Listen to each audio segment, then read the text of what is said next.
Diego Luzuriaga, compositor de música instrumental de corte contemporáneo vanguardista. Sus músicas, grave bossa, tierra, tierra, viento en el viento, sin que haya nada explícito en ellas, nos remiten a un espacio. Diego Luzuriaga, compositor de la primera ópera ecuatoriana presentada en su país, también escribe canciones. Tiene más de 100. Pero estas canciones no son solo canciones. Hay una invención casi medieval en su pluma. Hay una búsqueda de algo que no se inserta fácilmente en ninguna tradición, porque pertenece a muchas. El cosmopolitismo de Luzuriaga no se puede cercar para definirlo, porque va más allá de lugares, tiempos y géneros. Tampoco es fácil definirlo a él. Compositor, songwriter, letrista, poeta. Diego Luzuriaga nos presenta hoy un libro con 47 letras de sus canciones, letras de las que es difícil hablar sin mencionar su música, ya que la palabra en esta colección de textos parece haber nacido en el centro mismo de la música, es decir, en el sonido. Pero también parece haber nacido en el centro de un invisible campo de juego delineado con sus límites, sus zonas y sus reglas ocultas. ¿Qué pasaría si las separáramos? ¿Qué ocurre si por un momento las observamos desnudas sobre las sábanas blancas de la hoja en blanco de un libro? Se ahuérfan, se silencian, se enfrían, se acurrucan acaso llamando a su otra parte, pierden ese brillo que las hacía luz en las canciones. Hay una manera directa de responder a estas preguntas que está al alcance de nuestras manos, de nuestros ojos. Simplemente leerlas, despojándolas de aquel impulso musical que las hizo nacer. En la lectura, ese viaje al que la palabra pura nos adentra, notamos primero lo siguiente. Hay textos cuya melodía conocemos porque las hemos escuchado. Otros no. En aquellos donde la música silenciosamente acompaña su lectura, hay un deslizarse de la palabra sobre una especie de contorno de montañas, que es la sombra de la música que recordamos. Hay algo exquisito y placentero en ese acto, ya que nuestra lectura se ajusta, imperceptible y precisa, a ese tempo, a ese ritmo, a esas cadencias que la memoria ilumina.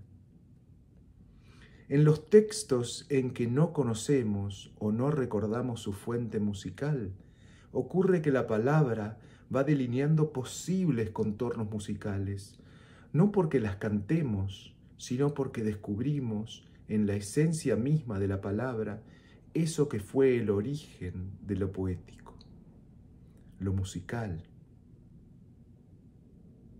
¿O fue al revés? En la confusión que esta paradoja nos revela, el huevo o la gallina, nos dejamos llevar por la lectura, nos olvidamos del causa-efecto y entramos al universo Luzuriaga, construido con personajes, sentimientos, historias, lugares, eventos y cantares que parece no tener fin. Tanto tiene que decir el poeta sobre todas estas cosas que las ordena en continentes, nostalgias, elementos, personajes, geografías, corazones rotos, arengas, serenatas. La palabra poética en Diego Luzuriaga es siempre precisa, férrea, justa, pero también juguetona, irreverente, inventiva. Una palabra vegetal que busca la luz y no deja de crecer. Una palabra que va a contrapunto con un paisaje a veces popular, trastocando los dichos, por ejemplo, en mis puntos sobre las guíes, a veces erudito, a veces en diálogo con la Violeta de las décimas, en décimas de Yangana, y otras veces con Lorca, la poesía surrealista, la invención sonopoética de un Buarque o un Veloso. más, mucho más. Hay textos que remiten a estructuras estróficas claras, con sonoras rimas y rigurosa métrica. Hay otros más sueltos, de un lirismo aéreo, volátil, y muchos otros que se ubican en la mitad. Mientras los leemos, la invención poética se asoma en cada uno de ellos. Luzuriaga arribó a estos textos después de haber escrito su música. De esa manera, según él mismo lo dice, las palabras tienen que calzar el molde.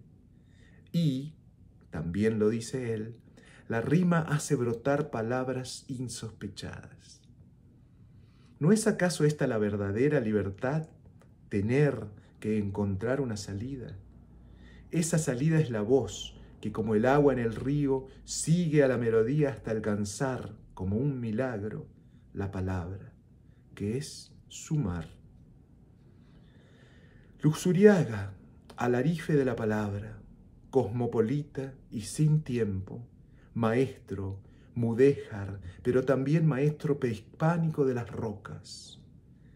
Esto de calzar palabras con precisión en un contorno melódico rítmico, ¿no es acaso el trabajo de un letrista más que de un poeta?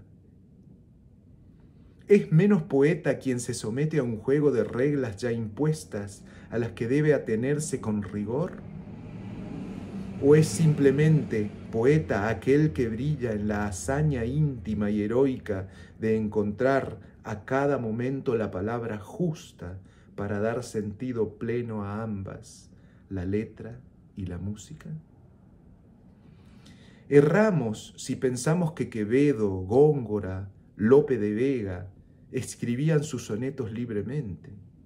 Ellos estaban atados a las reglas del soneto, que es lo mismo que estar atado a una melodía con frases definidas y acentos irremediables. Desde ese punto de vista, estos poetas, quizás los más grandes del habla hispana, también fueron letristas, que se ajustaron siempre a lo dado, abriendo puertas donde no había ninguna. En la lectura de este libro se abren múltiples puertas y podemos decir con enorme placer que hoy celebramos la publicación de esta colección de poemas de Diego Luzuriaga, el compositor, el songwriter, el letrista, el poeta. Buenas noches.